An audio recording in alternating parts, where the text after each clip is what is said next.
धर्मी के घर में बहुत धन रहता है, परंतु दुष्ट के उपार्जन में दुख रहता है। In the house of the righteous is much treasure, but in the revenues of the wicked is trouble. Praise the Lord. परमेश्वर के नाम की महिमा हो। Last week I visited one believer's house. पिछले सप्ताह मैं एक विश्वासी के घर में उसे मुलाकात करने को गया। I saw this verse, very big letters, he kept in his front room. और मैंने देखा कि उनके सामने के घर में बहुत बड़े बड़े अक्षरों से ये जो वचन है वहां पर झुलाया गया था। This verse touched my heart and I'm going on searching what is the treasures of the righteous. और ये वचन उस समय में मेरे दिल को छुआ और धर्मी जन का ये धन क्या है, इस बात को मैं ढूंढने लगा। And that believer brother, once upon a time, he just riding the auto rickshaw and living a low state. एक समय था जब वो विश्वासी भाई ऑटो रिक्शा चलाया करता था और बहुत ही निम्न स्तर में अपना जीवन यापन किया करता था। Today God blessed him wonderfully and he have his own good house and everything. His children all are grown up and they are established in good jobs. आज उनकी स्थिति देखने के समय में परमेश्वर ने बहुत ऐसे आशीष किया। वे लोग के पास अपना घर है और उनके बच्चे लोग जो बढ़ करके एक अच्छे स्थान में आज दिखाई दे रहे हैं। Dear children of God, the righteous having the much treasures in their life. परमेश्वर के प्रिय लोगों, धर्मी लोगों के लिए बहुत सारा धन है। In the house of the righteous, much treasures. धर्मी के घर में बहुत धन रहता है। But the revenue of the wicked, it is a trouble in their life. किंतु दुष्ट जन के उपार्जन से दुख रहता है। In the world, everyone desiring for the treasures and they are earning the revenue and they want to grow in the world. संसार में देखने के वक्त में हर एक लोग धन को उपार्जन करना चाहते हैं, संपत्ति को प्राप्त करना चाहते हैं और इस प्रकार वो इस संसार में दौड़ रहे हैं। But dear children of God, a righteous only having the much treasures in his house. किंतु परमेश्वर के प्रिय लोगों, धर्मी के घर में ही बहुत सारा धन रहता है। When we see the Old Testament days, जब हम लोग पुरातन दिनों को देखते हैं, there we are seeing most of the righteous people, they are the rich people according to the Bible. परमेश्वर के धर्म शास्त्र के अनुसार पुरातन नियम में देखने के समय में अधिकांश धर्मी लोग धनी हैं। When we see the Genesis 7 chapter first verse, और जब हम लोग उत्पत्ति की किताब 7वें अध्याय को देखते हैं, Genesis 7 chapter first verse about the Noah, God said, और उत्पत्ति की किताब 7वें अध्याय के पहले वचन में नूहा के विषय में परमेश्वर ने ऐसा कहा, For thee have I seen righteous before me in this generation. और उसने कहा कि मैंने तुझी को अपनी दृष्टि में धर्मी देखा है। Whole generation God going on observing, but God told to the Noah, I seen you only the righteous in this generation. उस समय के सारे लोगों के ऊपर परमेश्वर की दृष्टि देख रही थी, किंतु केवल नूहा को ही परमेश्वर ने धर्मी पाया। He was blessed by God. He was a rich man in the world. और वो परमेश्वर के द्वारा आशीष प्राप्त किया और वो संसार में धनी हो गया। And he saved his soul as well as his family, all family. और उसने अपने जीवन की तो रक्षा की ही, उसके साथ ही साथ उसके पूरे घर को भी, परिवार को भी उसने रक्षा किया। How can we say that Noah is a rich man? हम कैसे कह सकते हैं कि नूह एक धनी व्यक्ति था? He made an ark according the plan of God with his own money. क्योंकि हम देखते हैं कि नूह ने अपने ही धन संपत्ति के द्वारा परमेश्वर की योजना के अनुसार एक जहाज का निर्माण किया। Then we can understand that because of blessings of God, he is become a rich in that land. और क्योंकि हम जानते हैं कि परमेश्वर ने उसको आशीष किया था, इसी कारण से वो उस देश में धनी था। When we see the Romans 4th chapter 22 verse, और रोमी की किताब उसके 4थे अध्याय के 22 वचन को जब हम लोग पढ़ते हैं, Romans 4th chapter 22, रोमी की किताब और उसके 4थे अध्याय का 22 वचन, James 2nd chapter 23rd verse, और याकूब की पत्री उसके 2रे अध्याय का 23 वचन भी। there we are seeing the Abraham, how he became a righteous man. और हम वहां पर देखते हैं कि अब्राहम किस प्रकार एक धर्मी व्यक्ति हुआ। Abraham believed God, therefore it was imputed to him for righteousness. Abraham ने परमेश्वर को विश्वास किया, इस कारण से उसे धर्मी गिना गया। Noah righteous because of the obedience to God. और नूह इस कारण से धर्मी हुआ क्योंकि वो ईश्वर के प्रति आज्ञाकारी रहा। Abraham, by faith, he became a righteous man. Abraham विश्वास के कारण धर्मी व्यक्ति हुआ। Because he lived by faith, because of his faith, God counted him as a righteous. उसने एक विश्वास का जीवन जिया, विश्वास के जीवन जीने के कारण परमेश्वर ने उसे धर्मी करके गिना। Genesis 13 chapter 2nd verse says, उत्पत्ति की किताब 13 अध्याय का दूसरा वचन कहता है, Abraham was rich in cattle, in silver and in gold. और अब्राहम जो है उसके जीव जंतु में, सोने और चांदी में धनी व्यक्ति था। He was rich man, that richness increased in that land. और वो धनी व्यक्ति था और उसका धन उस देश में बढ़ रहा था। Because he lived by faith, that's why God blessed him. क्योंकि वो विश्वास का जीवन यापन करता, इसी कारण से परमेश्वर ने उसे आशीष की। 2 Peter 2nd chapter 8 verse says, दूसरा पत्रस दूसरे अध्याय के 8 वचन में, read that word. क्योंकि वो धर्मी उनके बीच में रहते हुए और उनके अधर्म के कामों को देख देख कर और सुन सुन कर हर दिन अपने सच्चे मन को पीड़ित करता था। For that righteous man dwelling among them, in seeing and hearing, vexed his righteous soul from day to day with their unlawful deeds. Here we are seeing about the Lot, how he was become righteous. Once upon a time he was righteous in the Sodom Gomorrah. और यहाँ पर हम लोग लोत के बारे में देखते हैं कि किस प्रकार सोदोम गोमोरा नामक स्थान में वो एक धर्मी होकर के दिखाई दिया। He have so many riches, but when he saw the people's deed and works, when he heard all the things, his soul vexed and is grieving in his heart day by day.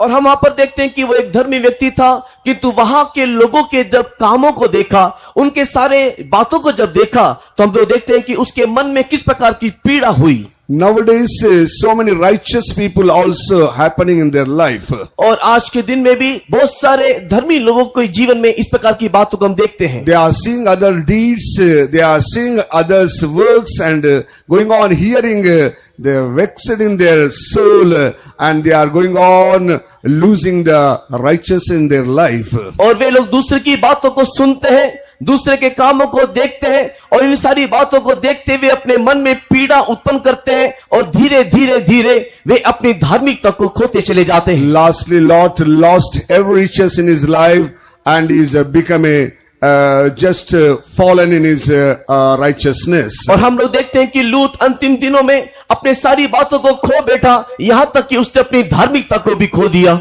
Dear children of God, we must understand that whosoever live a righteous life, God will bless them. परमेश्वर के प्रिय लोगों, इस बात को हम लोग जान लेना चाहिए कि जो भी कोई धर्मी का सा जीवन जिएगा, वही परमेश्वर उसको आशीष करेगा या उसको धनी बनाएगा। Joseph also is a righteous in his holiness.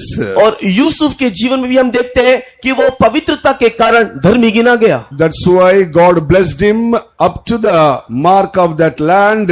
He is a very rich man in that land. He was governor of that Egypt country. और इसी कारण से हम देखते हैं कि परमेश्वर ने यूसुफ को उस देश में आशीष की और उस देश में परमेश्वर ने उसको ऐसी आशीष की कि वो मिस्र देश में प्रधानमंत्री हो गया।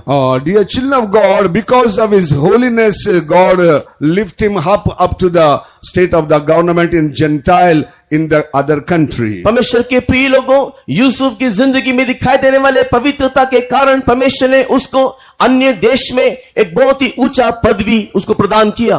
Daniel also is a righteous in his consecration as well as in his prayer life. Daniel के जीवन में भी हम देखते हैं कि दानियल अपने प्रार्थना में जीवन में, अपने प्रतिष्ठा में जीवन में धर्मी व्यक्ति था। That's why he's become a president of the Babylon kingdom. और इसी कारण से वो उस बाबिल साम्राज्य में एक ऊंचे पद को उसने प्राप्त किया। Which man kept his consecration and prayer life, they are righteous in the sight of God. और वो व्यक्ति अपने प्रतिष्ठा में, प्रार्थना में, जीवन में धर्मी होने के कारण परमेश्वर ने उसे आशीष की। When we see about the Job, who is righteous and upright and perfect in the sight of God. जब हम लोग अय्यूब के जीवन को देखते हैं, जो कि एक धर्मी और एक खरा व्यक्ति परमेश्वर के दृष्टि में पाया गया। He is the richest man in the land of Uz and all the eastern country. और उसके सारे देश में, उस देश में वो ये जो अय्यूब था, वो सबसे धनी व्यक्ति होकर के दिखाई दिया। Because his life is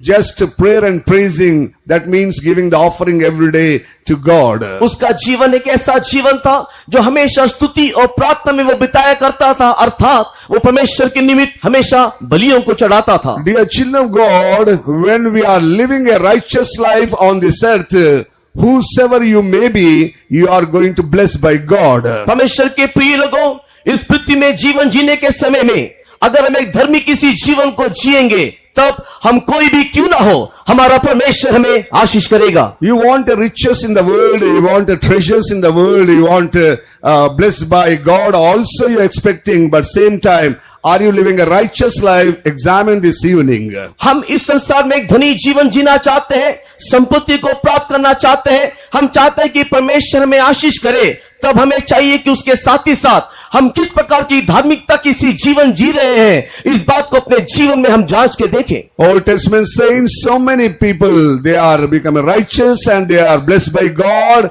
They have riches on this earth. पुरातन नियम में देखने के समय में परमेश्वर ने बहुत सारे धर्मी लोगों को आशीष की और वो लोग इस संसार में एक धनी व्यक्तियों को दिखाई दिए। Who is the righteous in the New Testament? नए नियम में कौन वो धर्मी है? New Testament period, the first righteous man is the Lord Jesus Christ. नए नियम में देखने के वक्त सबसे पहला धर्मी व्यक्ति हमारा प्रभु यीशु मसीह है। Dear children of God, Lord Jesus Christ is a righteous God, came in this world. परमेश्वर के प्रिय लोगों, हमारा प्रभु यीशु मसीह एक धर्मी ईश्वर स्वरूप इस संसार में आया।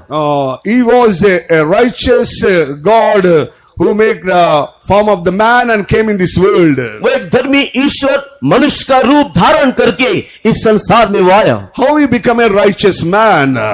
वो कैसे एक धर्मी व्यक्ति बन गया? Dear children of God, by the crucifixion he has become a righteous. परमेश्वर के प्रिय लोगों, कलवरी क्रूस में चढ़ाए जाने के द्वारा वो धर्मी हुआ। When we read 1 John 2nd chapter 1st verse, पहला यूहन्ना की पत्री उसके पहले अध्याय के 1 John 2nd chapter 1st verse, दूसरा अध्याय के पहले वचन को पढ़ने से, हे मेरे बालकों, मैं ये बातें तुम्हें इसलिए लिखता हूँ कि तुम पाप ना करो, और यदि कोई पाप करे तो पिता के पास हमारा एक सहायक है, अर्थात धार्मिक यीशु मसीह। My little children, these things write I unto you, that ye sin not. And if any man sin, we have an advocate with the Father, Jesus Christ the righteous. Jesus Christ is the righteous, who is the advocate, who are sitting at the right hand of the Father and going on pleading for us. हमारा प्रभु यीशु मसीह एक धार्मिक यीशु है जो कि एक बिछवाई की नाई पिता के दाहिनी ओर बैठ करके हमारे लिए विनती कर रहा है। Dear children of God, how Lord Jesus Christ became a righteous in the world? किस प्रकार प्रभु यीशु मसीह जगत में धर्मी बन गया? Luke 23rd chapter 47th verse says, look रचित सुसमाचार के 23वें अध्याय और उसके 47वें वचन में, there we are seeing one centurion going on seeing the suffering and persecution of the Lord Jesus Christ. हम लोग वहां पर एक सूबेदार को देखते हैं कि जो निरंतर यीशु मसीह के सताए जाने को और उसके कष्ट और पीड़ा को देख रहा था। Going on seeing all the persecution which Roman soldier going on persecuting the Lord in the crucifixion. क्रूस में चढ़ाने के वक्त में रोमी सेना किस प्रकार यीशु मसीह को सता रहे हैं, उसके सारे इस सताव को, ताड़ना को ये सूबेदार देख रहा था। That's why he gave the witness after the death of the Lord Jesus Christ. Certainly this man is a righteous. इसी कारण से प्रभु यीशु मसीह के मृत्यु के उपरांत इस सूबेदार ने इस प्रकार साक्षी दी कि सच में ये व्यक्ति धर्मी है। Certainly this was a righteous man. सच निश्चय ये मनुष्य धर्मी था। Dear children of God, Lord Jesus Christ died on the cross for your sake and my sake. परमेश्वर के प्रिय लोगों, प्रभु यीशु मसीह आपके खातिर, मेरे खातिर कलवरी क्रूस में मरा। Wife of the Pilate also telling that he is a righteous man, don't touch him, don't go to him. पिलातुस की पत्नी ने भी इस प्रकार कहा, वो एक धर्मी व्यक्ति है, उसको छूना नहीं, उसको कुछ करना नहीं। Dear children of God, Lord Jesus Christ lived on this earth as a righteous man. परमेश्वर के प्रिय लोगों, प्रभु यीशु मसीह संसार में एक धर्मी किसी जीवन को जिया, Who did no sin in his life. जिसने अपने जीवन में कोई पाप ना किया। 1 Peter 2nd chapter 22 verse. पहला पत्रस दूसरा अध्याय का 22वां वचन, He did no sin. उसने कोई पाप ना किया। 2 Corinthians 5th chapter दूसरा कोरिन्थी 5वां अध्याय 21 verse says, उसके 21वां वचन कहता है, who knew no sin. उसने पाप को जाना नहीं। For John 3rd chapter 5th verse says, पहला यूहन्ना 3 अध्याय के 5 वचन में in him no sin. उसमें पाप नहीं था। Such a righteous God came in this world and dwelt among the men. इस प्रकार एक धर्मी परमेश्वर मनुष्य का रूप धारण करके मनुष्य के बीच में निवास किया। Lord Jesus Christ challenged with the people who can prove that there is a sin in my life. प्रभु यीशु मसीह ने लोगों को देख करके इस प्रकार चुनौती दी कि कोई कह दे कि मेरे जीवन में पाप है। Dear child of God, so many God and goddess came in this world, but no one say that I am a righteous. इस संसार में कई प्रकार के अवतार इस जगत में आए, लेकिन कोई इस प्रकार कह नहीं सकता कि मैं एक धर्मी हूँ।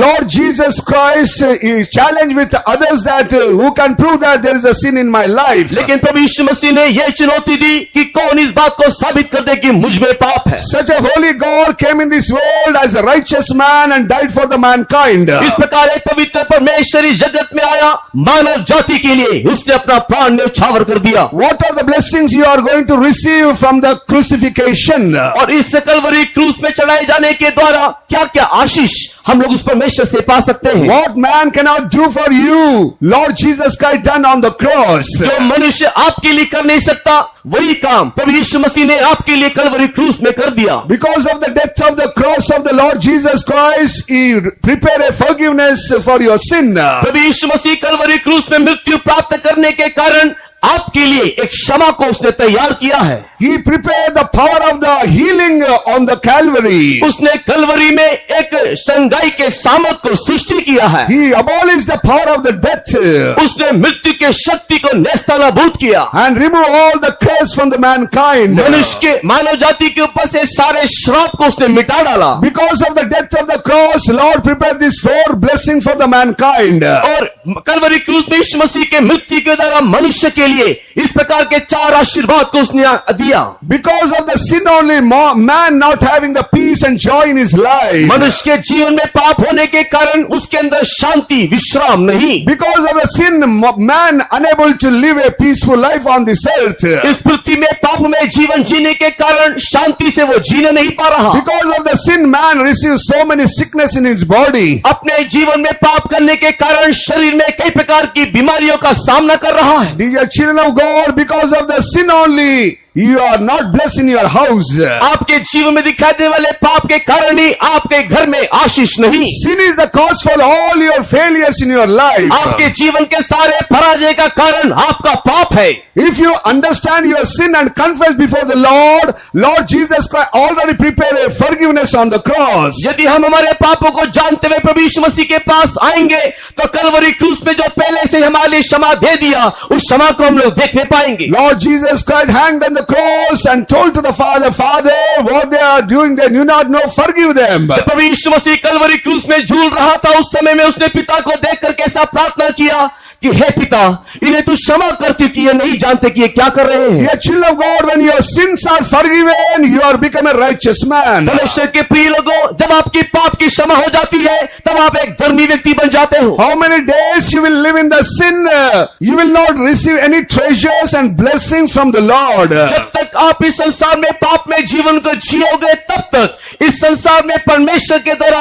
आप धन को, संपत्ति को, आशीर्वाद को प्राप्त करने नहीं पाओगे। The author of the sin is a devil which deceiving you continually and going on inspiring to sin against your God. और ये जो पाप का जो करता है वो शैतान है और वो निरंतर रीति से आपको धोखा दे रहा है कि आप लोग पाप करते ही रहो परमेश्वर के विरुद्ध। Tonight Lord Jesus Christ calling you that you leave your sin, I will forgive you and I will make you righteous. आज प्रभु यीशु मसीह आपको देख करके बुलाता है और कहता है मैं तेरे पापों को क्षमा करूंगा और मैं तुझे धर्मी करूंगा। Publican standing before the temple of God and beating his breast and telling, Lord, have mercy upon a sinner. हम उस चुंगी लेने वाले को देखते हैं जो कि आराधना में खड़े होकर के छाती पीटते हुए परमेश्वर से इस प्रकार कह रहा था कि हे परमेश्वर, मैं एक पापी हूँ। He have no dareness to go into the temple of God. और परमेश्वर के आराधना के भीतर जाने का भी साहस उसके अंदर ना था। But when he cried unto the Lord, immediately God made him as a righteous.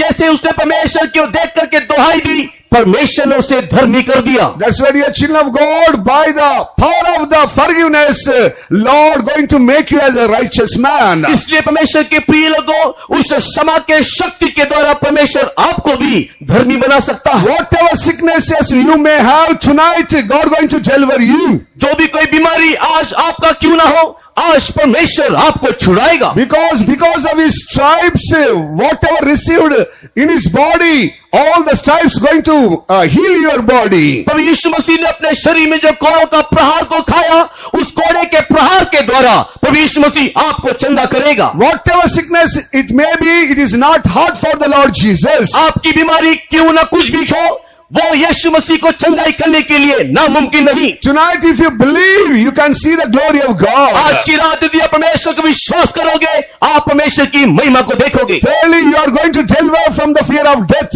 और तीसरा, आप मृत्यु के भय से छुड़ौती को पाओगे। So many people sitting over here who are fearing day and night for the fear of death. कई लोग यहाँ पर बैठे हैं, उनमें से ऐसे भी होंगे जो दिनों रात मृत्यु के विषय में भयभीत है। Your sickness and the power of the evil going on tormenting you day and night, you are going to die. शैतानी शक्ति, आपकी बीमारी बारंबार आपको सताती है और कहती है कि तू जल्दी मरने वाला है। But Lord Jesus abolished the power of the death on the Calvary, and Lord make you free. And if you believe tonight, you can see the deliverance in your body. लेकिन प्रभु यीशु मसीह ने मृत्यु के शक्ति को कलवरी क्रूस में नेस्तनाबूद किया। यदि आप इस बात को आज विश्वास करोगे, आप एक छुड़ौती को अपने जीवन में देखोगे। Tonight, if you believe the Lord Jesus Christ, you are going to deliver from the power of death. अगर आज आप प्रभु यीशु मसीह को विश्वास करोगे, मृत्यु के भय से छुटकारा पाओगे। Fourthly, you're crying day and night for the money and treasures in your life. और चौथा विषय, इस संसार में धन के लिए, संपत्ति के लिए आप शायद रोते होंगे। Dear children of God, without removing the curse from your life, you will not receive the blessings from God. परमेश्वर के प्रिय लोगों, जब तक आपके ऊपर से श्राप न मिट जाए, आप परमेश्वर के आशीष को पा नहीं सकते। Lord Jesus Christ hanged on the cross, that cross tree called the curse tree. और प्रभु यीशु मसीह कलवरी क्रूस में मरा, और वो लकड़ी का जो क्रूस था, वो एक शापित क्रूस था। He hanged on the curse tree and gave his life for you, that he want to bless you. और वो एक शापित क्रूस के ऊपर झूला गया और अपने जीवन को उसने दे दिया ताकि आप आशीष पाएं। Tonight, if you believe the crucifixion of the Lord Jesus Christ, you are going to become a righteous man. अगर आप प्रभु यीशु मसीह के कलवरी क्रूस को आप विश्वास करोगे, तो आज आप एक धर्मी व्यक्ति होकर के आशीष पाओगे। If you believe tonight, you can see the glory of God, that the power of God going to deliver you. अगर आप परमेश्वर को आज विश्वास करोगे, आप परमेश्वर की महिमा को देखोगे कि किस प्रकार प्रभु यीशु मसीह आपको छुड़ाने जा रहा है। What is our righteousness? हमारी धार्मिकता क्या है? When you read the Isaiah 64 chapter, यशायाह की किताब उसके 64वें अध्याय 6th verse says, और उसका 6 वचन कहता है, Isaiah 64 6th verse says, our righteousness is just like a filthy rags in the sight of God. यशायाह की किताब 64 अध्याय के 6 वचन में हम लोग इस प्रकार देखते हैं कि हमारी सारी धार्मिकता मैले और चिथड़ों के समान है। Dear children of God, in the world, people want to show their righteousness. परमेश्वर के प्रिय लोगों, इस संसार में मनुष्य अपनी धार्मिकता को दिखाना चाहते हैं, By giving so many things to the poor people and want to become a righteous. गरीब लोगों को दान दक्षिणा दे करके धर्मी होना चाहते हैं। So many Christians also, they want to do the good things for others and want to become a righteous. कई मसीही लोग दूसरों के लिए उपकार के कामों को करके अपने आप को धर्मी करना चाहते हैं। Our righteousness is just filthy rags in the sight of God. हमारी सारी धार्मिकता परमेश्वर के दृष्टि में मैले और चिथड़ों के समान। If it's so, how can we become a righteous? अगर ऐसा है तो हम कैसे धर्मी बन सकते हैं? Dear children of God, the Bible very clearly says how you become a righteous in the sight of God. परमेश्वर के प्रिय लोगों, धर्म शास्त्र बहुत ही स्पष्ट रीति से हमें यह बताती है कि कैसे हम धार्मिकता को प्राप्त कर सकते हैं। When you read the Romans 3rd chapter 22 verse, जब रोमी की पत्री उसके 3 अध्याय के 22 वचन को हम लोग पढ़ते हैं, परंतु उसके अनुग्रह से उस छुटकारे के द्वारा जो मसीह यीशु में है, सेंत मेन धर्मी ठहराए जाते हैं। even the righteousness of God, which is by faith of Jesus Christ unto all, and upon all that believe, for there is no difference. Whosoever believe the Lord Jesus, who have faith in the God of eternal, they will become righteous. जो भी कोई प्रभु यीशु मसीह का विश्वास करता है, जो कि अनंत ईश्वर का विश्वास करता है, वही व्यक्ति धर्मी होगा। Don't do any great things in the world, only believe, only have faith in the eternal God. इस संसार में आपको कोई बड़ा बड़ा काम करने की आवश्यकता नहीं है, केवल आपको इतना चाहिए कि आप सनातन ईश्वर को विश्वास करें। Dear child of God, only believe Jesus Christ tonight. Thy faith make you righteous in the sight of God. आज की रात प्रभु यीशु मसीह का विश्वास कीजिए और यह विश्वास आपको धर्मी बना देगी। What is that faith? विश्वास क्या है? Lord Jesus Christ came in this world for my sake, and he died on the cross for my sake. He resurrected again from the dead, and a living God. When you go on believe that, you can become a righteous. जब आप इस बात का विश्वास करोगे कि प्रभु यीशु मसीह मेरे खातिर इस संसार में आया, मेरे लिए ही वो कलवरी क्रूस में मारा गया और वो तीसरे दिन जी उठा, परमेश्वर के प्रिय लोग, इस बात को विश्वास करने के द्वारा आप धर्मी ठहरोगे। Romans 10 chapter 10th verse says, रोमी की पत्री उसके 10वें अध्याय के 10 वचन में, if we in our heart if we believe that Lord Jesus Christ, हमारे हृदय में यीशु मसीह को यदि हम विश्वास करते हैं and we confess with our mouth, और हमारे मुंह से यदि हम उसको अंगीकार भी करते हैं, then we are become a righteous. तो हम धर्मी होकर के गिना जाएंगे। Don't spend any money, don't give any gifts to God, only believe in your heart. आप किसी को पैसा देने की जरूरत नहीं है, परमेश्वर के पास कुछ भेंट चढ़ाने की जरूरत नहीं है, केवल आप इतना करें, यीशु मसीह को विश्वास करें। With all heart you believe the Lord Jesus, He is the Lord Jesus. सारे हृदय से इस बात को विश्वास करें कि प्रभु ही, यीशु मसीह ही प्रभु है, And confess with your mouth that He is the Son of God. और अपने मुंह से इस बात को अंगीकार करें कि वो परमेश्वर का पुत्र है, Then you will become a righteous man. तो आप धर्मी हो जाओगे। Tonight, dear children of God, just examine your life. आज की रात परमेश्वर के प्रिय लोगों, अपने जीवन को जांच के देखो। Tonight you may come newly to this meeting. हो सकता है कि आज इस सभा में आप नए नए आए होंगे। God want to make you a righteous man in this meeting. आज इस सभा में परमेश्वर आपको धर्मी बनाना चाहता है। If you believe in your heart tonight, अगर आपके हृदय में इस बात को विश्वास करोगे, if you believe that Lord Jesus Christ is the Lord, अगर आप इस बात को विश्वास करोगे कि प्रभु यीशु मसीह ही प्रभु है, then if you confess with your mouth tonight, you are become a righteous. और अपने मुंह से जब इस बात को अंगीकार करोगे कि प्रभु यीशु मसीह ही प्रभु है, तो आप धर्मी हो जाओगे। When you read Titus 3 chapter 7th verse, तीतुस की किताब उसके 3रा अध्याय उसका 7वां वचन, जिससे हम उसके अनुग्रह से धर्मी ठहरकर अनंत जीवन की आशा के अनुसार वारिस बने। Ephesians 2nd chapter 5th verse, एफिसी की पत्री 2रा अध्याय 5वां वचन, जब हम अपराध के कारण मरे हुए थे तो हमें मसीह के साथ जिलाया, अनुग्रह ही से तुम्हारा उद्धार हुआ है। dear children of God, we are a righteous, being a righteous because of His grace. परमेश्वर के प्रिय लोगों, उसके अनुग्रह के कारण हम धर्मी गिने जाते हैं। Not by our works, by grace we are becoming righteous. हमारे काम क्रिया के द्वारा नहीं, किंतु परमेश्वर के अनुग्रह के द्वारा हम धर्मी ठहरते हैं। That grace is the Lord Jesus Christ. और वो अनुग्रह ही प्रभु यीशु मसीह है। Grace and truth.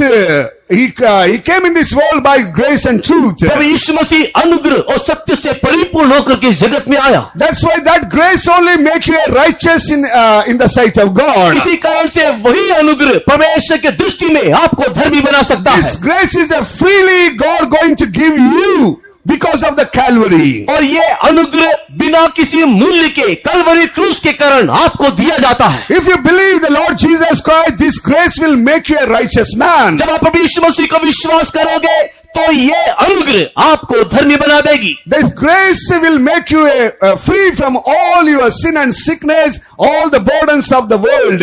और ये अनुग्रह आपको आपके सारे पाप से, बीमारी से, इस संसार के सारे बोझों से आपको मुक्ति दे देगी। Dear children of God, that's why tonight believe that grace of God and receive the righteousness from God. इसी के लिए परमेश्वर के प्रिय लोग, आज इस रात के समय में परमेश्वर के उस अनुग्रह को प्राप्त करते हुए उसकी धार्मिकता को भी पाले। What is the second one? और दूसरा विषय क्या? When you take the water baptism, baptism, that is the righteousness of God. जब हम लोग पानी का बपतिस्मा लेते हैं तो वो परमेश्वर की दृष्टि में धार्मिकता होती है। When you repent for your sin and believe the Lord Jesus Christ, you has become a righteous. जब अपने पापों से तौबा करते हुए प्रभु यीशु मसीह को विश्वास करते हो तो आप धर्मी होते हो। Matthew 3rd chapter 15th verse says, मत्ती रचित सुसमाचार के 3 अध्याय के 15वां वचन में there John the Baptist denying to give the water baptism to the Lord Jesus. वहां पर हम देखते हैं कि यूहन्ना बपतिस्मा देने वाला प्रभु यीशु मसीह को बपतिस्मा देने से इनकार करता है। But what Lord says, किंतु प्रभु ने क्या कहा? suffer it be now. और ऐसा ही होने दे, For this is the fulfillment of all the righteousness. क्योंकि इसी रीति से सब धार्मिकता को पूरा करना उचित है। To fulfill all the righteousness in this world, we have to take the water baptism. इस संसार के सारी धार्मिकता को पूर्ण करने के लिए हमें बपतिस्मा लेना अनिवार्य है। Dear child of God, so many people denying about the water baptism. परमेश्वर के प्रिय लोगों, कई लोग पानी के बपतिस्मा को इनकार करते हैं। So many people are telling that once we taken the water baptism in our churches. और कुछ लोग इस प्रकार कहते हैं कि एक बार हमने हमारी कलीसिया में पानी का बपतिस्मा लिया है। Dear children of God, water baptism is really God going to change your life into the righteousness. परमेश्वर के प्रिय लोगों, पानी का बपतिस्मा एक सटीक विषय है और उसके द्वारा परमेश्वर हमारे जीवन को बदल डालती है। Once in my life I taken 3 times water baptism. मेरे जीवन में मैंने 3 बार बपतिस्मा लिया। One is when I was a child, my father taken to the church and giving the sprinkling baptism. जब मैं छोटा बच्चा था तो मेरे पिता ने मुझे कलीसिया में ले गए और छिड़काव का बपतिस्मा मुझे दिया। But I never repent for that sin and I never knew not know about the baptism. मैं उस समय में बपतिस्मा के विषय में जानता ना था और ना ही मैं मेरे पापों के विषय में मैंने तौबा किया था। Bible says that repent and baptize. किंतु धर्मशास्त्र कहती है मन परिवर्तन करो और बपतिस्मा लो। Child no need to repent for their sins because you do not know sin. और एक छोटे बच्चे को किसी पाप से तौबा करने की आवश्यकता नहीं है, कारण वो कोई पाप को जानता नहीं So है। according to the Bible it is not right water baptism. और धर्मशास्त्र के अनुसार इस प्रकार का बपतिस्मा सही बपतिस्मा नहीं। When I was a 19-year age, foreigners came and told me that you are come to age, you take the water baptism. और जब मैं 19 वर्ष का हो गया तो विदेशी लोग आए और कहे कि तू अब बड़ा हो चुका है, तुझे बपतिस्मा लेना चाहिए। I don't know what is a baptism because I saw the foreigners which is a red color. I saw that they are telling the truth. I taken the water baptism. और उस समय में मैं बपतिस्मा के बारे में जानता नहीं था, किंतु उनके रंगों को देख करके मैंने अपने आप को बपतिस्मा लेने के लिए समर्पण कर दिया। So without repentance I took the water baptism. मन परिवर्तन के बगैर मैंने बपतिस्मा लिया। That's why that day onwards I started to taste the sin, enter into the sin. और उस दिन से लेकर के मैं पाप को चखने लगा, पाप में प्रवेश किया। Dear children of God, so without repentance of the baptism will not accept in the heaven. परमेश्वर के प्रिय लोगों, पाप के लिए मन परिवर्तन किए बगैर हम लोग का बपतिस्मा स्वर्ग में ग्रहण किया नहीं जाएगा। When I attended the first convention of our mission, that time I received the truth of the water baptism. जब मैंने पहली बार इस मिशन के सम्मेलन में मैं भागी हुआ, उस समय में मैंने सही बपतिस्मा को लिया। Then I repented for my sin and took the water baptism.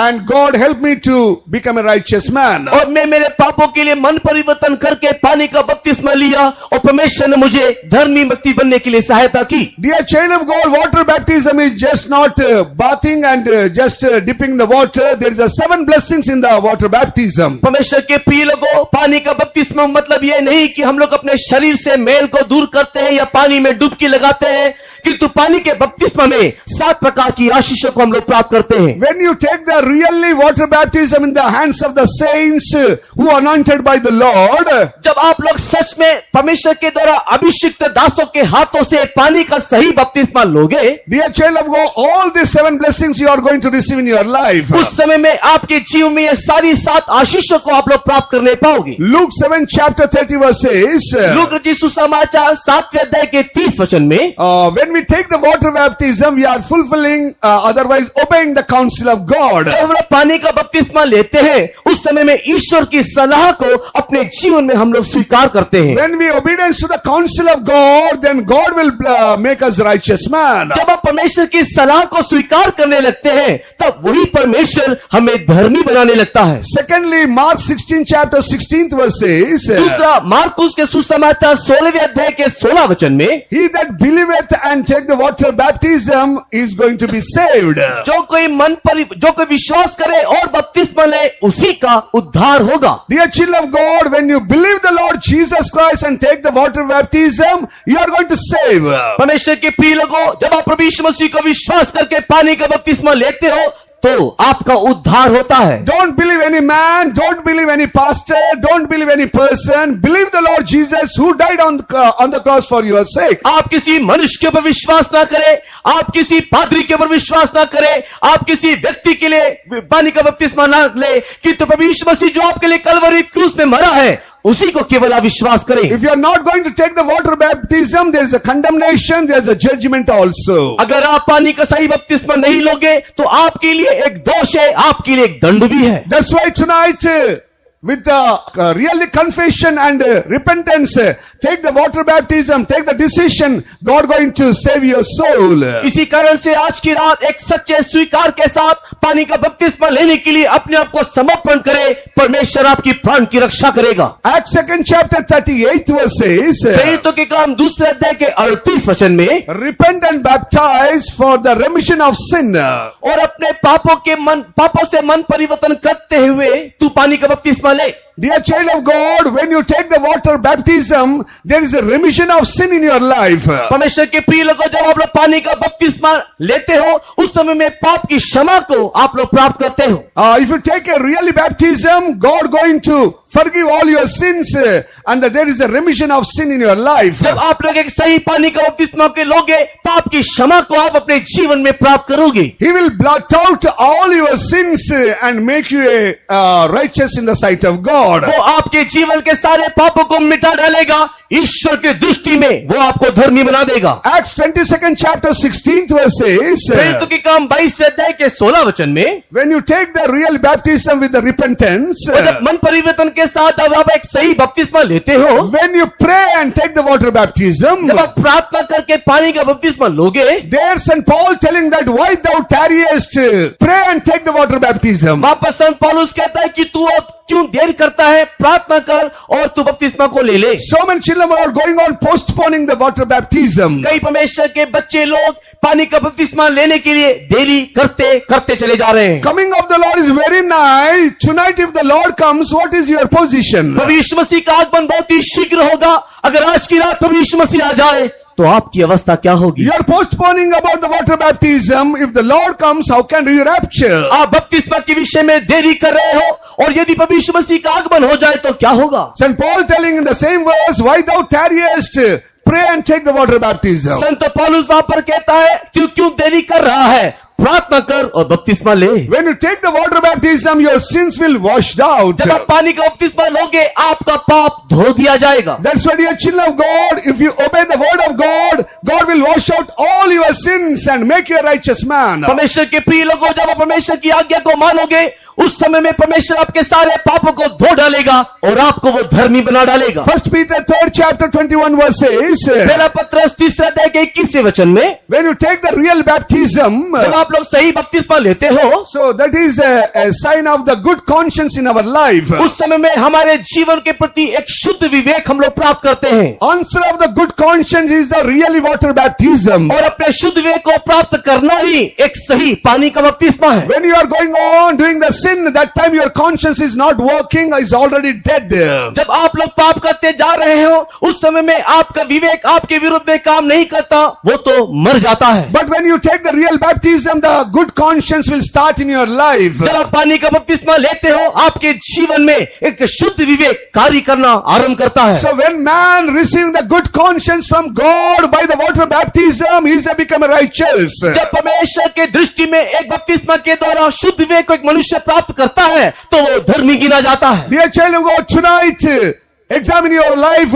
Are you having the good conscience toward God and man? परमेश्वर के प्रिय लोगों, आज की रात आप अपने जीवन को जांच करके देखो कि क्या मनुष्य परमेश्वर की दृष्टि में आप एक शुद्ध विवेक को बनाए The रखे हो। good conscience only will bring the faith in God, Lord Jesus. और यह शुद्ध विवेक ही प्रभु यीशु मसीह के ऊपर एक विश्वास को जन्माएगा। That's why tonight take a decision to take the water baptism and receive the good conscience from God. इसी कारण से आज की रात पानी का बपतिस्मा लेने के लिए एक निर्णय लीजिए और परमेश्वर के समुख में शुद्ध विवेक को प्राप्त कीजिए। Galatians 3rd chapter 27th verse says, Galati की किताब उसके 3 अध्याय के 27 वचन में 6th one we are seeing that Galatians 3rd chapter 27, 6th point. और छठा विषय हम लोग देखते हैं गलाती की किताब 3 अध्याय के 27 वचन में। If a man take the water baptism, they will cover by the Lord Jesus. एक व्यक्ति जब एक पानी का बपतिस्मा को लेता है उस समय में वो प्रभु यीशु मसीह को पहन लेता है। As many as baptized, they are put on Christ. और जितनों ने यीशु के नाम का बपतिस्मा लिया वे उन्होंने यीशु मसीह को धारण कर लिया। There is no difference of the nationality. There is no difference of the creed and caste. All covered by the Christ. और उस समय में कोई भी जाति भाषा देश का फर्क नहीं, वो सारे लोग एक प्रभु यीशु मसीह को धारण किए हुए हैं या पहने हुए हैं। When you take the water baptism, you are put on Christ. Christ is the righteous. That's why you are become a righteous. जब आप पानी का बपतिस्मा को लेते हो आप प्रभु यीशु मसीह को अपने जीवन में पहन लेते हो और वो प्रभु यीशु मसीह धर्मी है, इस रीति से आप भी धर्मी बन जाते हो। First of all, the blood of Jesus Christ, that is the righteous blood. It's going to wash your sins and make you righteous. When you take the water baptism, you are put on Christ. That is the Lord Jesus Christ. You are become a righteous. सबसे पहले प्रभु यीशु मसीह का लहू जो एक धर्मी लहू है, पवित्र लहू है, उसके लहू के द्वारा पाप की क्षमा के द्वारा हमको धार्मिकता प्राप्त होती है। और दूसरा, पानी के बपतिस्मा लेने के द्वारा जब हम लोग प्रभु यीशु मसीह को पहन लेते हैं, वो यीशु मसीह जो धर्मी है उसको पहन लेने के कारण हम भी धर्मी बन जाते हैं। Seventh point we are seeing. और हम लोग जो 7वां विषय देखें Romans 6 chapter 4th verse. रोमी की किताब 6 अध्याय का 4था वचन। When we take the water baptism, जब हम लोग पानी का बपतिस्मा लेते हैं we have the newness of life from God. हम परमेश्वर से एक नई जीवन को प्राप्त करते हैं। Dear children of God, when you take the water baptism, God is going to give a newness of life. परमेश्वर के प्रिय लोगों, पानी का बपतिस्मा लेने के द्वारा एक नई जीवन की सी चाल हमें प्राप्त होती है। That's why you have to take the real baptism and die for your sin and buried your sin and rose again with the newness of life. इसी कारण से पानी के बपतिस्मा के द्वारा हम लोग पाप के लिए मर जाते हुए पाप को बपतिस्मा में गाड़ देते हुए एक नई जीवन की सी चाल चलने के लिए हम लोग उठ के आना चाहिए। Ephesians 2nd chapter 1st verse and 5th verse says, when we are dwelling in the sin and live in the sin, we are dead in the sight of God. और एफिसी की पत्री 2 अध्याय के 1 और 5 वचन में हम लोग इस प्रकार देखते हैं कि जब लोग पाप में जीवन यापन करते हैं या पाप में हम लोग जीवन जीते हैं उस समय में हम लोग मरे रहती हैं। Dear children of God, lastly we are seeing the Acts 2nd chapter 38 verses. और हम लोग प्रेरितों के काम 2 अध्याय के 38 वचन में देखते हैं When you take the real water baptism, God going to give the Holy Spirit to you. जब आप लोग एक सही पानी का बपतिस्मा लेते हो तब परमेश्वर पवित्र आत्मा का दान आपको देता है। So many people challenging with God, Lord, first you give the Holy Spirit, then only I will take the water baptism. कई लोग परमेश्वर को इस प्रकार चुनौती देते हुए कहते हैं, परमेश्वर तू पहले मुझे पवित्र आत्मा का अभिषेक दे तो मैं बपतिस्मा लूंगा। They are going on quarreling with God only. वे लोग निरंतर परमेश्वर के साथ लड़ते झगड़ते हैं। But Bible says when you take the water baptism, then God will give the Holy Spirit. किंतु धर्मशास्त्र यह कहती है कि जब तू पानी का बपतिस्मा लेगा तो तू पवित्र आत्मा का दान पाएगा। Some young children, God want to save them. That's why before the water baptism, only God filled with the Holy Spirit. कुछ जवानों को परमेश्वर उद्धार करना चाहता है, यही कारण से परमेश्वर अपनी दया और प्रेम से उन्हें पहले पवित्र आत्मा का अभिषेक दे देता So है। dear children of God, when you take the water baptism, these all blessings you are going to receive from God and you are become a righteous in the sight of God. परमेश्वर के प्रिय लोगों, इस प्रकार हम लोग सही बपतिस्मा लेने के द्वारा हम परमेश्वर के सारे धार्मिकता को प्राप्त करते हैं और परमेश्वर से आशीर्वाद को भी पाते हैं। This night, are you taken water baptism? Examine yourself and dedicate yourself in the hands of God. आज की रात क्या आपने सही पानी का बपतिस्मा लिया है? इस बात को अपने जीवन में जांच करके देखें और परमेश्वर के हाथों में अपने आप को समर्पण करें। 1 Corinthians 6 chapter 11th verse says, पहला कुरिन्थी 6 अध्याय के 11 वचन में by the Spirit of God we are become a righteous. परमेश्वर की आत्मा के द्वारा हम लोग धर्मी हो जाते हैं। 1 Corinthians 6 chapter 11th verse. पहला कुरिन्थी 6 अध्याय 11वां वचन। Read that. और तुम में से कितने ऐसे ही थे, परंतु तुम प्रभु यीशु मसीह के नाम से और हमारे परमेश्वर के आत्मा से धोए गए और पवित्र हुए और धर्मी ठहरे। And such were some of you, but ye are washed, but ye are sanctified, but ye are justified in the name of the Lord Jesus and by the Spirit of our God. We are justified by the Lord Jesus Christ by the Spirit of God. हम लोग परमेश्वर की आत्मा के द्वारा धर्मी ठहरे हैं। Not only repentance, not only water baptism, when you receive the Holy Spirit, you are become righteous. न केवल मन परिवर्तन, न केवल पानी का बपतिस्मा, किंतु पवित्र आत्मा का अभिषेक के द्वारा भी हम लोग धर्मी ठहरते हैं। Dear children of God, if you won't receive the Holy Spirit, you are not a perfect righteous man in the sight of God. परमेश्वर के प्रिय लोगों, जब तक हम लोग सही पवित्र आत्मा का अभिषेक को ना पाले, तब तक परमेश्वर की दृष्टि में एक सही धार्मिक व्यक्ति नहीं है। Lord Jesus Christ is our righteous and wisdom. First Corinthians, first chapter 30 verse says. और पहला कुरिन्थी पहले अध्याय के 30 वचन इस प्रकार में देखते हैं कि प्रभु यीशु मसीह हमारी धार्मिकता और हमारा ज्ञान है। So that's why when you receive the Holy Spirit, you are going to become a righteous in the sight of God. इसी कारण से जब हम लोग पवित्र आत्मा का शक्ति को प्राप्त करते हैं, तब परमेश्वर की दृष्टि में धर्मी ठहरते हैं। Once again, I remind you, dear children of God, when you repentant and believe the Lord Jesus, and when you take the water baptism, when you receive the Holy Spirit, you are righteous man. There is a much treasures in the house of righteous. एक और बार मैं आपको कहना चाहूंगा, मन परिवर्तन करके, पानी का बपतिस्मा लेकर के, पवित्र आत्मा की शक्ति को जब हम लोग प्राप्त करेंगे, तो हम लोग धर्मी गिने जाएंगे और धर्मी के घर में बहुत संपत्ति रहती है। What are the treasures in heavenly places? स्वर्गीय राज में ये धन संपत्ति क्या है? Who is our real treasures in our life? हमारे जीवन में एक वास्तविक संपत्ति क्या है? Dear children of God, in the New Testament, who is real treasures in our life? नए नियम में हमारे जीवन का वास्तविक संपत्ति क्या है? In the house of righteous, there is a much treasures. धर्मी के घर में बहुत संपत्ति रहती है। Who is this treasure? और ये संपत्ति कौन? First of all, our Lord Jesus Christ is our treasure. सबसे पहले प्रभु यीशु मसीह ही हमारा धन है। Hallelujah! Hallelujah! Our Lord Jesus Christ is our treasure. हमारा प्रभु यीशु मसीह ही हमारा धन है। When you read the Colossians, 2nd chapter, 3rd verse. कोलोसी की पत्री 2 अध्याय 3 वचन। जिसमें बुद्धि और ज्ञान से सारे भंडार छिपे हुए हैं। Park hid all treasures of wisdom and knowledge.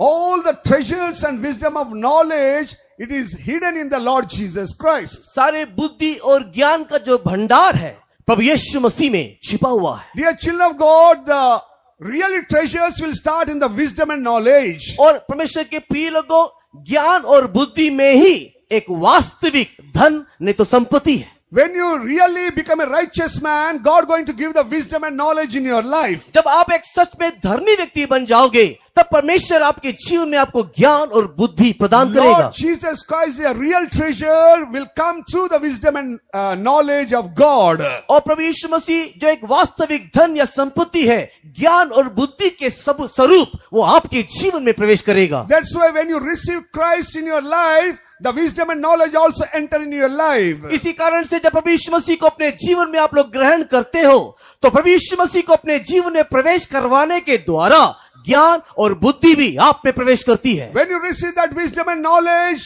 God going to bless on this earth, as well as God prepare for His soon coming. जब आप लोग इस ज्ञान और बुद्धि को प्राप्त करोगे, तब इस संसार में तो आप लोग आशीष पाओगे ही पाओगे, साथ ही साथ उसके आमद के लिए भी आप लोग तैयार होने पाओगे। Dear children of God, we are thinking that the worldly blessings and worldly riches is only real treasures in our life. परमेश्वर के प्रिय लोगों, कई लोग इस प्रकार सोचते हैं कि ये संसारिक धन संपत्ति ही इस एक वास्तविक समृद्धि है, नहीं तो आशीष है। Tonight I want to show one word that sometime you may offend, otherwise you may not understand, but it is the truth of the word of God. आज मैं आपको एक वचन को दिखाऊंगा, हो सकता है कि आप इस वचन को नहीं जानते होंगे, किंतु ये परमेश्वर का सही वचन है। When you read the Matthew 19 chapter 21, मत्ती रचित सुसमाचार 19वां अध्याय 21वां वचन। read that word. यीशु ने उससे कहा, यदि तू सिद्ध होना चाहता है तो जा अपना माल बेचकर कंगालों को दे और तुझे स्वर्ग में धन मिलेगा और आकर मेरे पीछे हो ले।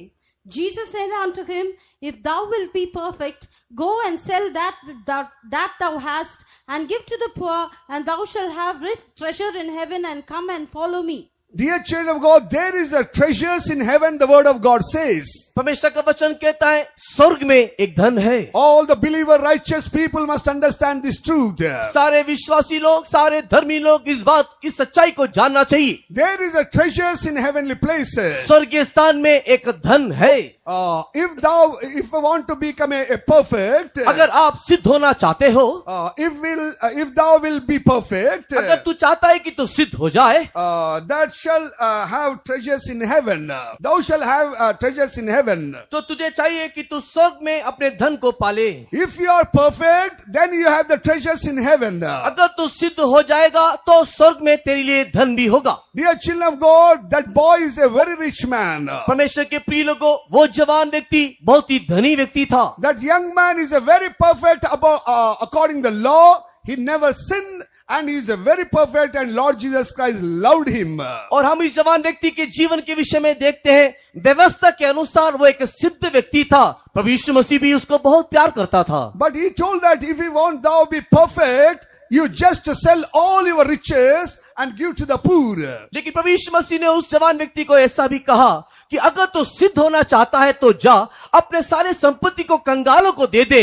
There is a treasures for you in heaven and follow me. और तेरे लिए स्वर्ग में धन होगा, तू मेरे पीछे हो ले। That's why these children of God, we have so many treasures in heavenly places. परमेश्वर के प्रिय लोगों, स्वर्ग स्थान में हमारे लिए बहुत सारे धन संपत्ति है। In the house of the righteous, there is a much treasures. धर्मी के घर में बहुत सारे धन होते हैं। Tonight, if you are a righteous, there is a much treasures in your life. अगर आप परमेश्वर की दृष्टि में आज धर्मी हैं, तो आपके घर में बहुत धन है। So many believers and workers do not know what are the treasures hidden in their spiritual life. कई विश्वासी लोग, कई सेवक लोग इस बात को नहीं जानते हैं कि उनके आत्मिक जीवन में कौन सा धन छुपा हुआ है। What are the treasures God kept for them in heaven? That was also not understanding. वे लोग इस बात से भी ना समझे कि स्वर्ग स्थान में उनके लिए कौन सा धन रखा है। What is the literal treasures in heavenly places? स्वर्ग स्थान में अक्षरी धन क्या है? According to the word of God, there is a throne of God. परमेश्वर के वचन के अनुसार एक सिंहासन है, There is a crown of God. वहां पर एक मुकुट भी है, There is a golden streets. वहां पर एक सोने का सड़कें हैं, So many precious stones. वहां पर बहुत सारे बहुमूल्य पत्थर हैं। In heaven, there is so many treasures in a literal way also. स्वर्ग राज में अक्षर रीति से भी बहुत सारे धन संपत्ति है। But tonight I want to tell you, to receive that heavenly treasures, you have so many treasures of the spiritual treasures. लेकिन मैं आज की रात आपको यह बता देना चाहूंगा कि उस स्वर्गीय सारे धन संपत्ति को प्राप्त करना है तो इस संसार में आत्मिक धन संपत्ति को आप लोग प्राप्त करना चाहिए। Dear child of God, if you want that heavenly treasures in your life, you have to lose something on this earth. अगर आप स्वर्ग में धन को प्राप्त करना चाहते हो तो इस पृथ्वी में कुछ न कुछ आप लोग खो देना चाहिए, गवा देना चाहिए। Our beloved Lord Jesus Christ left all the glory of the Father, and he came down on this earth for our sake. हमारा प्रिय प्रभु यीशु मसीह स्वर्ग के सारी महिमा को छोड़ करके परमेश्वर के प्रिय लोगों हमारे लिए इस संसार में एक साधारण मनुष्य के रूप में आया। As Isaiah 53rd chapter 12th verse says, यशायाह किताब 53वें अध्याय और उसके 12 वचन में, Hebrews 12th chapter 2nd verse, और इब्रानी की पत्री उसके 12 अध्याय के दूसरे वचन में भी, read that Isaiah. इस कारण मैं उसे महान लोगों के संग भाग दूंगा और वो सामर्थियों के संग लूट बांट लेगा, क्योंकि उसने अपना प्राण मृत्यु के लिए उंडेल दिया। वो अपराधियों के संग गिना गया, तो अभी उसने बहुतों के पाप का बोझ उठा लिया और अपराधियों के लिए विनती करता है। Portion with the great, and he shall divide the spoil. और उसे महान लोगों के संग मैं उसको भाग दूंगा, वो सामर्थियों के संग लूट बांट लेगा। Lord Jesus Christ going to receive all the spoiled things, that is treasures which you and I in the sight of God. और प्रभु यीशु मसीह सारे लूटी हुई संपत्ति को प्राप्त करेगा जो परमेश्वर की दृष्टि में आप और मैं हैं। Lord, in the Hebrew so that Lord kept the joy before him, that is you and I. और इब्री की किताब में हम लोग इस प्रकार देखते हैं, आने वाले दिन के आनंद को देख करके, और वो आनंद आप और मैं है। For your sake and my sake, Lord came in this world. He left the glory of the Father and came for us that God want to make us treasures of God. और प्रभु यीशु मसीह अपने पिता के महिमा को छोड़ करके आपको और मुझको एक संपत्ति के स्वरूप प्राप्त करने के लिए इस जगत में आया. That's why, dear children of God, if we want a heavenly treasures, sometimes we have to lose something in the world. इसी कारण से परमेश्वर के प्रिय लोगों, स्वर्गीय धन को प्राप्त करने के लिए इस संसार में हमें कुछ ना कुछ त्यागना पड़ेगा. Philip 3rd chapter 8 verse says, फिलिप्पी की किताब 3 अध्याय के 8वें वचन में St. Paul also telling that, प्रेरित पौलुस भी ऐसा ही कह रहा है. read that word. वरन मैं अपने प्रभु यीशु मसीह के पहचान की उत्तमता के कारण सब बातों को हानि समझता हूँ, जिसके कारण मैंने सब वस्तुओं की हानि उठाई और उन्हें कूड़ा समझता हूँ, जिससे मैं मसीह को प्राप्त करूं. Yea, doubtless, I count all things but loss for the excellency of the knowledge of Christ Jesus my Lord, for whom I have suffered the loss of all things, and do count them but dung, that I may win Christ. I have suffered lost for everything to gain the Christ. मसीह यीशु को प्राप्त करने के लिए मैं सब कुछ हानि समझता हूँ. Christ is our treasures. If you want to gain the Lord Jesus Christ, you have to lost everything, otherwise you have to lose everything, and you have to feel this world is a dung in your sight. परमेश्वर के प्रिय लोगों, प्रभु यीशु मसीह ही हमारी संपत्ति है. अगर उस प्रभु यीशु मसीह रूपी संपत्ति को प्राप्त करना है, इस संसार की सारी बातों को कूड़ा समझते हुए, हानि समझते हुए हमारे जीवन से हम उसे निकाल देना चाहिए. That's why, dear children of God, we are telling the heavenly truth, because Lord is coming very soon. We are not hiding any truth. Tonight we are telling that if you want to gain the Lord Jesus Christ, who is our treasures, tonight accept the Lord. परमेश्वर के प्रिय लोगों, हम आपको सारी सच्चाई बता दे रहे हैं. कोई भी सच्चाई हम आपसे छुपा नहीं रहे हैं. हमारा प्रभु यीशु मसीह अति शीघ्र आने वाला है. यदि उस प्रभु यीशु मसीह को अपने जीवन में आप लोग प्राप्त करना चाहते हो, यीशु मसीह को आज की रात अपने जीवन में ग्रहण करो. In the Bible we can see so many treasures for the righteous. धर्मशास्त्र में धर्मियों के लिए बहुत सारे धनों के विषय में हम लोग देखते हैं. Tonight I am going to tell only 4 and finish my message. मैं केवल आज की रात 4 बातों को बता करके मैं समाप्त करना चाहूंगा. First we are seeing the Job. सबसे पहले हम लोग अय्यूब को देखेंगे. Job 38 chapter 22 verse. अय्यूब की किताब 38 अध्याय के 32 वचन. Job 38 chapter 22. 22 वचन. फिर क्या तू कभी हिम के भंडार में बैठा व कभी ओलों के भंडार को तूने देखा है?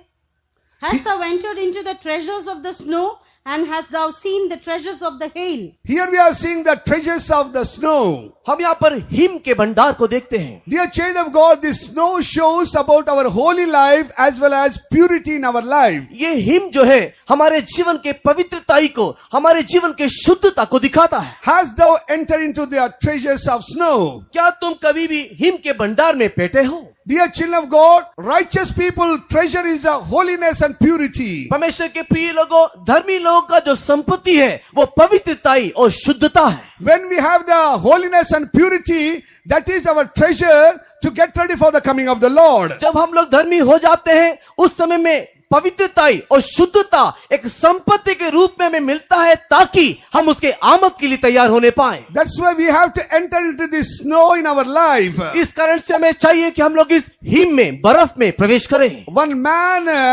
jumping in the ocean is different than the ocean entering covered his life.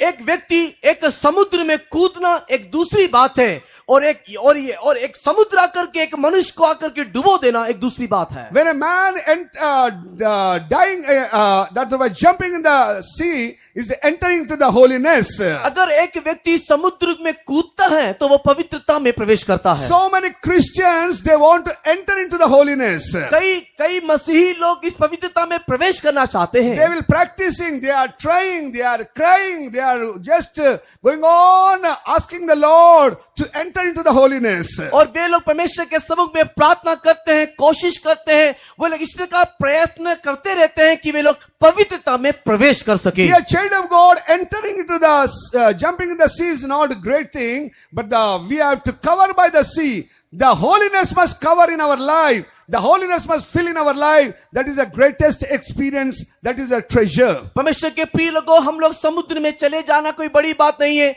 लेकिन समुद्र आकर के संपूर्ण रीति से हमें ढाप देना, यह पवित्रता संपूर्ण रीति से हमारे जीवन में दिखाई देना ही सबसे बड़ी बात है। Lord kept that treasure of the holiness for your sake and my sake. We have to enter into that snow. They enter into that treasure, and we must live a holy life and purity in the sight of God. परमेश्वर के प्रिय लोगों, हम लोग इस पवित्रता के जीवन में प्रवेश करते हुए, इस हिम के अंदर प्रवेश करते हुए, हम लोग परमेश्वर से इस आशीष को प्राप्त करना चाहिए। When you read the Isaiah first chapter 18th verse, जब हम लोग यशायाह की किताब उसके पहले अध्याय के 18वां वचन को पढ़ते हैं, there we are seeing that Lord telling that come and we have to come together and we have reasoned together. और यहाँ पर हम लोग देखते हैं कि परमेश्वर इस प्रकार कहता है कि आओ, और हम लोग जब इस बात को सुनते हैं कि आओ, तो हम वाद विवाद करते उसके पास आना चाहिए। If your sins are like a scarlet also, I will make you like a snow of the white. अगर हमारा पाप एक लाल रंग का क्यों ना हो, वो उसे हिम के समान सुंदर श्वेत कर देगा। Dear child of God, the righteous man will fall 7 times, but God will raise him again. परमेश्वर के प्रिय लोगों, धर्मी लोग 7 बार तो गिरेंगे, किंतु परमेश्वर उसे दोबारा उठाएगा। Devil wants to make you something wrong in your life and remove the unrighteousness in your life. शैतान आपके जीवन में कुछ गड़बड़ी को ला करके तुम्हारे जीवन की धार्मिकता को निकाल देना चाहेगा। But God speaking with the children of God, come unto me, then we will reason together, and I will wash out your scarlet like sin and make you whiter than like snow. और परमेश्वर यहाँ पर इस प्रकार कहता है कि तुम आओ और तुम मेरे पास आओ और मुझसे प्रार्थना करो, तब मैं तुम्हारे लाल रंग के इस पाप को भी मैं हिम के समान श्वेत बना दूंगा। Dear children of God, when you live a holiness and when you live a purity life, when you're going on sanctifying your life, you are really enter into the snow, that is the treasures of heaven. परमेश्वर के प्रिय लोगों, जब आप लोग पवित्रता में प्रवेश करते हो, जब अपने जीवन में शुद्धता को प्राप्त करते हो, उस समय में आप इस हिम के भंडार में प्रवेश करते हो। Psalm 51 chapter 7th verse read. 51 भजन उसका 7वां वचन। जूफे से मुझे शुद्ध कर तो मैं पवित्र हो जाऊंगा, मुझे धो और मैं हिम से भी अधिक श्वेत बनूंगा। Purge me with hyssop, and I shall be clean. Wash me, and I shall be whiter than snow. Wash me that I may whiter than snow. मुझे दो कि मैं हिम से भी अधिक श्वेत बनूं। King David, when he sinned against God, he humbled himself and confessed his sin and sanctified his life by the by the word of God. और दाऊद ने परमेश्वर के विरुद्ध में पाप किया और परमेश्वर के वचन के द्वारा परमेश्वर से वो शुद्धता को चाह रहा है। Asking Lord, wash me Lord, I may become a whiter than snow. और वो परमेश्वर से इस प्रकार प्रार्थना कर रहा है कि हे परमेश्वर, तू मुझे धो कि मैं हिम से भी अधिक श्वेत हो जाऊं। Dear children of God, the snow is a treasure, that is a holiness.